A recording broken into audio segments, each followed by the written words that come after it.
I never thought I'd be the guy writing something like this, but here I am. My name's Mike, and I've been with my wife, Lisa, for about 5 years now. We got engaged 6 months ago, and honestly, I was ready to call her the one.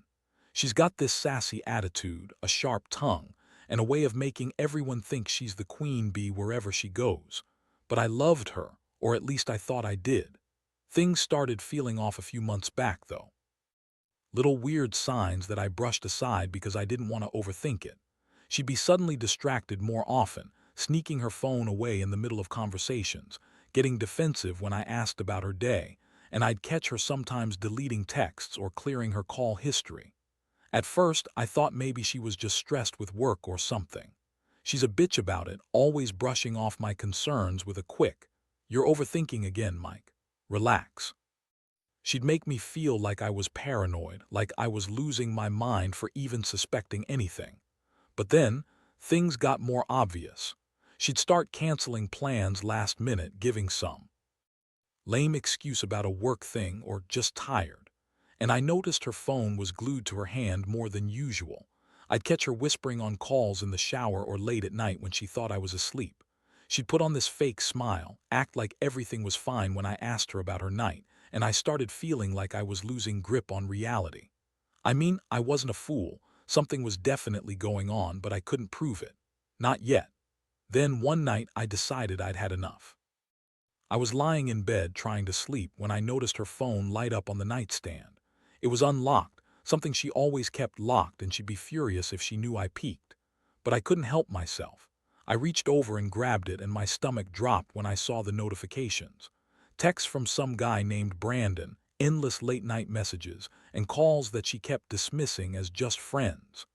There were flirtatious messages, even some that crossed a line, I could tell. That's when it hit me hard. My wife, the woman I was planning to marry, was secretly cheating on me with my best friend. I had known them both for years, and I never imagined she'd betray me like this. I felt sick, angry, betrayed, and humiliated all at once. How had I missed the signs? How did I not see the warning flags? I've been so wrapped up in the idea of our future that I didn't want to believe she could do this. But now it was undeniable. She had lied to my face every day, and I'd been sitting right next to her, clueless. This was the kind of betrayal you don't come back from easily. I didn't know what to do, but I knew I had to confront her. That's when everything started to spiral. I couldn't sleep after I found those messages. My mind was racing, trying to process what I'd seen, what it meant, and how I'd missed all the signs. I kept thinking about all those late-night calls, the secret texts, how she'd always be just a little more defensive when I asked about her phone. And Brandon, my best friend, how could he do this to me, to us? I felt like I'd been punched in the gut and kicked while I was down. The next day I decided I couldn't just ignore it anymore. I had to confront her. I waited until she got home from work, trying to keep my cool, though inside I was boiling with anger and hurt.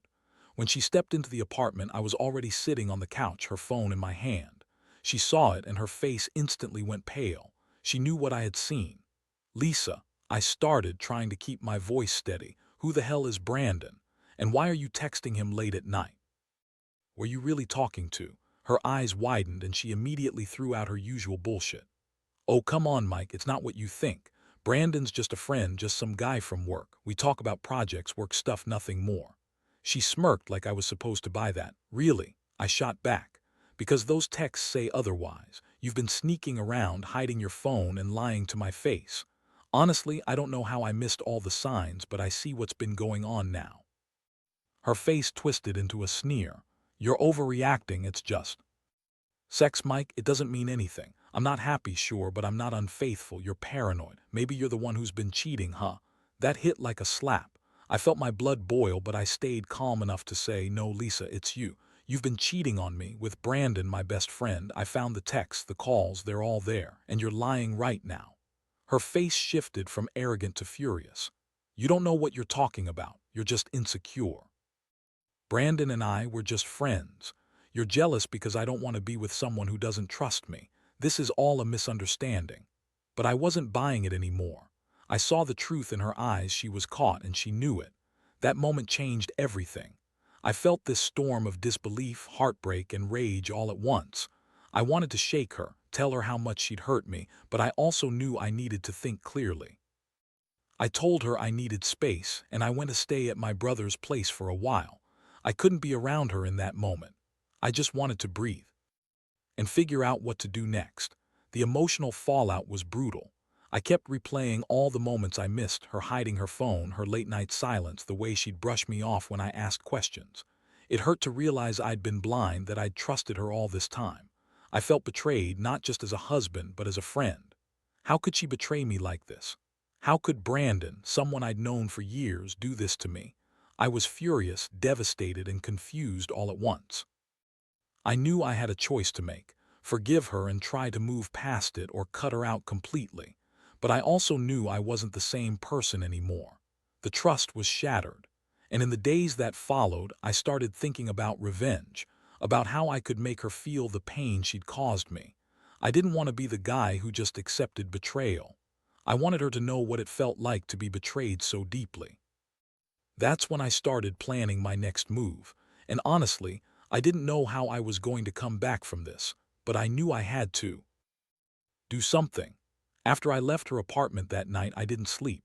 Instead, I sat in my brother's living room, staring at the ceiling, trying to make sense of everything. My head was a mess: anger, sadness, confusion, all swirling together.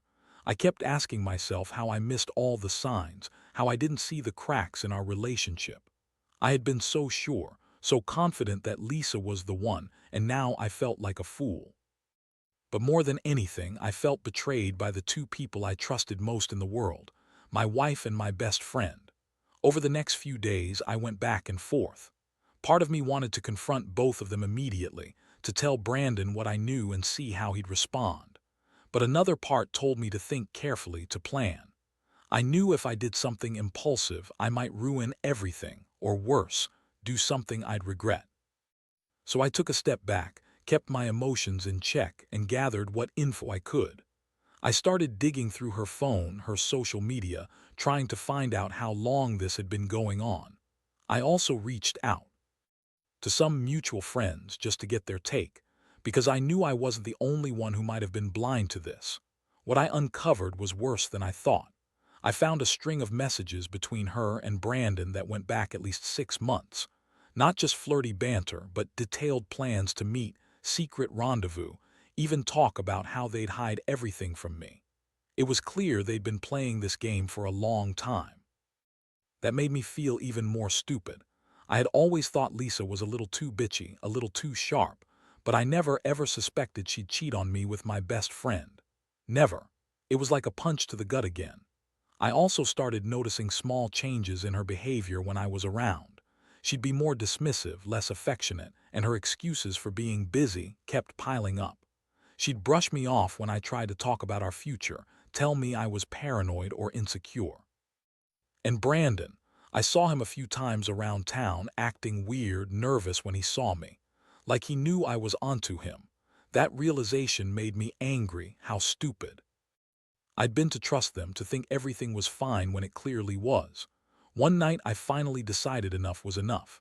I needed to confront her face to face. I knew she was probably hiding more than I had already seen. I planned to catch her in a lie, to get her to admit everything. I made a fake appointment for us to meet under the guise of talking things through. She showed up, flustered, trying to act like she had no idea what I was talking about. Her voice was tight, her eyes darted around. She kept insisting that I was crazy, that she loved me, and that I was reading too much into things. When I pushed her, she snapped, saying I was possessive and jealous and that Brandon was just a friend. I could see she was lying through her teeth. Her voice cracked and her eyes betrayed her. I told her I knew about the text, that I'd seen the proof. Her face flushed with anger, then defensiveness. She started throwing out insults, calling me insecure, pathetic, and saying I was the one who'd been unfaithful because of how I'd been acting lately. But I wasn't going to fall for her lies anymore. The truth was out, and I felt like I'd been punched repeatedly. That confrontation was the catalyst. It cemented what I already knew: our marriage was over, or at least on the brink of collapse. At that point, I just wanted her gone from my life, but I also knew revenge was on my mind. I wasn't going to let her walk away without feeling some of what she'd put me through. I started thinking about how I could make her regret this, how I could show her exactly how much she'd hurt me. I needed to turn the tables to make her see that her betrayal wouldn't go unpunished. The emotional toll was heavy. It felt like my heart was breaking, but I knew I had to stay strong. I couldn't let her see me crumble. The more I thought about her lies and betrayal, the more I realized I couldn't trust her anymore. That realization was like a cold slap. She'd betrayed everything I believed in, everything I thought was real. Now I had to decide. Do I fight to save what's left, or do I cut my losses and walk away? Honestly, part of me wanted revenge to be the answer, to make her feel the pain I was feeling. That's when I started planning my next move, but I knew this was just the beginning of a very dark chapter. After that tense meeting, I knew I couldn't just go back to pretending everything was fine. My mind was racing, and the pain was almost unbearable. I kept replaying her lies, her sneaky calls, that disgusting betrayal with Brandon. I felt like I'd been punched in the stomach so many times I couldn't breathe. It was like I was living someone else's nightmare, one I couldn't wake up from. I stayed at my brother's place for a few days, trying to keep it together, trying to figure out what I wanted to do next. But inside, I was boiling. Every time I closed my eyes, I saw her, saw Brandon, knew they'd been doing this for months. It made me sick. I couldn't understand how she'd lied to my face, how Brandon, my best friend, had turned into this monster. I kept asking myself how I missed all the signs, how I could have been so blind. I had trusted Lisa with everything, my future, my heart, my respect, and she threw it all away for some cheap sex and betrayal. That realization made me feel like a damn fool. I started gathering more concrete evidence, screenshots of their messages, call logs, even some photos I had secretly taken of her phone when she wasn't looking. I needed proof, not just feelings. I wanted her to see that I knew everything, that I wasn't some naive fool anymore. And then I made a decision. I was going to confront Brandon too. He was my best friend and I needed to hear from him directly. If he thought he could betray me like this, he deserved to know I wasn't going to stay quiet. One afternoon, I finally tracked him down. I'd spent days watching him, waiting for the right moment. When I saw him at a local bar, I approached him. My hands were trembling, but I kept my voice steady. I pulled him aside and laid it all out. How I knew about the affair, how long it had been going on, and how much his betrayal hurt. His face went pale and he stammered some excuse about it just happened. That she's not like that and that he'd never meant to hurt me. Yeah, right, I didn't buy a single word.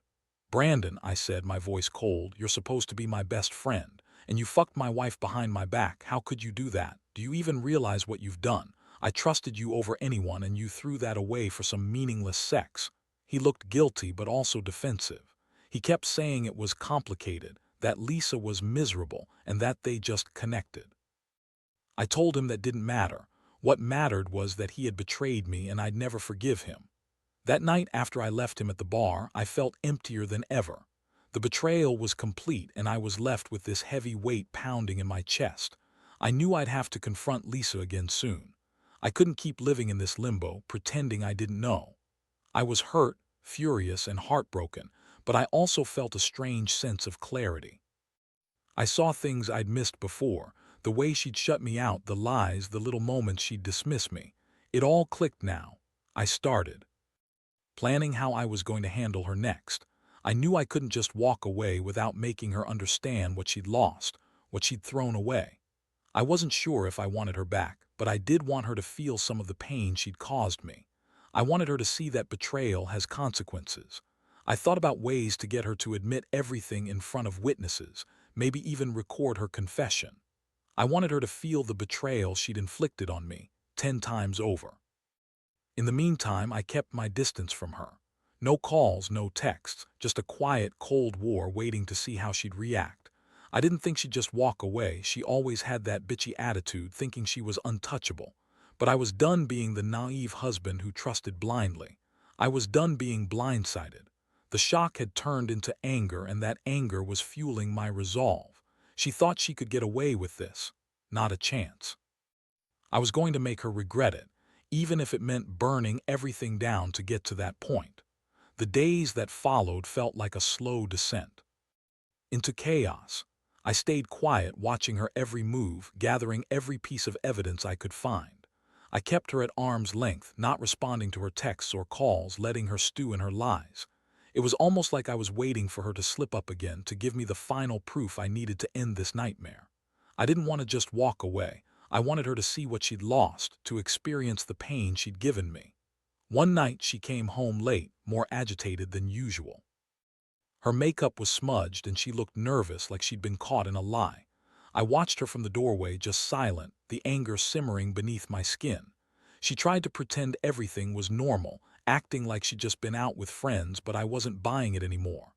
I decided it was time. I confronted her directly, told her I knew about the affair, about Brandon, about everything. Her reaction was immediate, defensive, angry, even bitter. She snapped at me, calling me paranoid, possessive, and trying to turn things around. "You're just jealous," she spat. "You don't know what you're talking about. Brandon and I were just friends. You're crazy to think otherwise." But I'd had enough. I pulled out my phone, showed her the messages, the call logs, the photos I secretly took. Her eyes widened for a second, then her face twisted into a defiant sneer. "Fine," she said coldly. "You caught me, but I don't care. I never loved you anyway. Brandon and I, we're meant to be. You're just some guy I married out of convenience." That was the moment I realized her real attitude. She never cared about us, about the vows we made. It was all a game to her, and she was finally showing her true colors. I felt like my world was shattering right then and there. I'd trusted her, I'd believed in us, and she'd thrown it all away for some guy who didn't even respect her enough to be faithful. I tried to keep my composure, but inside I was burning. I told her I was done, that I wanted her out of my life, that I deserved better than a woman who lied and cheated and played with my heart. The aftermath was brutal. She refused to leave right away. Of course, she threw her tantrum, yelled that she was done with this stupid marriage, and called me pathetic for trying to control her. I stayed firm, told her to pack her things and leave, that I wasn't going to be her punching bag anymore. I wanted her to know I was serious. I knew the pain she'd caused would stay with me for a long time, but I also knew I had to stand my ground.